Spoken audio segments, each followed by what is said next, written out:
Dumako naman tayo dito sa Baclaran na kung saan ay nakatalaga din ng ibang tropa natin mula sa Regional Mobile Force Battalion ng NCRPO, mula sa pamuno ng aming Force Commander, Police Colonel Celso M. Rodriguez. At syempre, alamin natin ang pulso ng ating mga kababayan dito para sa ating mga nakatalagang pulis. Hindi lang sa mga pulis ng RMFB, maging sa mga pulis na nakatalaga rito. Kami po nagpapasalamat din po kasi nagaya po ng kapulisan, kami din.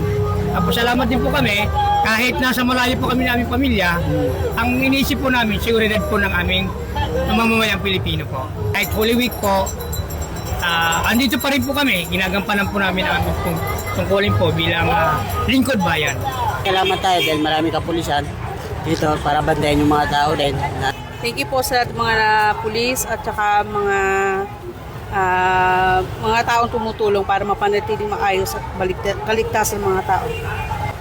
Sana po maging ligtas din sila, pati yung mga taong mahal nila sa buhay na kahit hindi nila kasama ngayong Semana Santa, matanatili din silang ligtas. Ang masasabi ko lang po sa kapulisan, magandang ginagawa nila kasi para sila paikot-ikot sila sa buong Baclaran.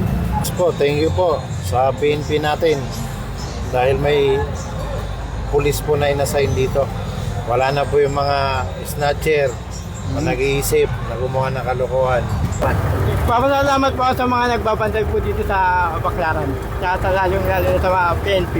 Mula po dito sa Baclaran, sa ngalan po ng aming Regional Director ng NCRPO, Police Major General Anthony Berin, at syempre ang aming Force Commander ng RMFB, NCRPO, Police Colonel Celso M. Rodriguez, at sa aming pong BICAS F5 Chief na walang iba kundi si Police Captain Eric Cabutahe.